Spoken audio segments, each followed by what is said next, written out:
Hi stars. I attended the Nigerian Modernism exhibition at Tate Modern's anniversary this year, so you don't necessarily have to. I am about to walk you through all 9 rooms of the third floor of Tate Modern, which celebrates Nigerian Modernism art. Let's get into it. The first room focuses on Nigeria's art as it evolves into post-colonial era. So we start off with the works of people like Aina Onobolu, who is considered to be the father of modern art in Nigeria. And I found this wood carving very interesting because it's essentially telling a story. If you look closely, you can see that there's a colonial master and the slaves who are sort of like carrying his loads, and it looks like he's on the way to the Oba's palace. And then you see the Oba and his guards and his queens. And one interesting thing I noticed as well was the tribal marks. As soon as I saw the tribal mark on the female carvings, I was like, my grandma used to have tribal marks like that. She's from Ondo.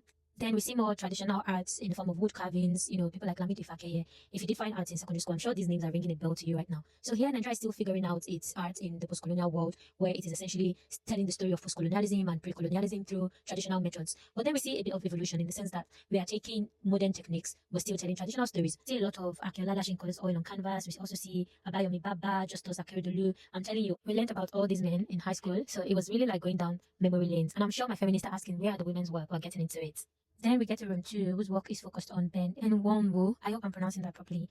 His work is a good mix of Igbo spirituality, a bit of Benin culture, and his interpretation on the consequence of the Biafran War. So here we really go in depth into the different types of Igbo masquerades, Igbo women's society. What does this remind you of? No comments. And then we get into room 3, which focuses on Ladikwali, a Nigerian potter from northern Nigeria. So here we see a lot of clay work. Then we get to room 4, still on northern Nigeria. We see a lot of oil on canvas and watercolor on painting interpretation of life in northern Nigeria as well. We also see portraiture work from people like Bruce Onobrakweya and Uche Okike. Guys, I'm sure that these names are ringing bells to you right now for fine arts class. And then here we see Nigerian art really taking up its space in modernism with a lot of abstract play, but also including modern day religion like Christianity into the sort of artwork that we did at the time. So this piece here is sort of telling the story of the crucifixion on the Lord's Supper in an African context or from an African point of view. Then we get to room 5, which was my favorite. It was dedicated to my hometown, Lagos. So first we see these different hairstyles, 70s badges. While we were in this room, there was also a lot of juju music playing, like Orlando War. I really enjoyed this room. It took me back home.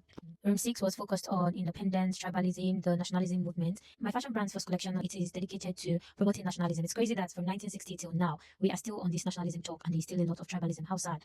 Room 7 was dedicated to Yoruba spirituality, specifically Osun Osogbo Festival. So we see an imitation of the Holy Grove in Osogbo.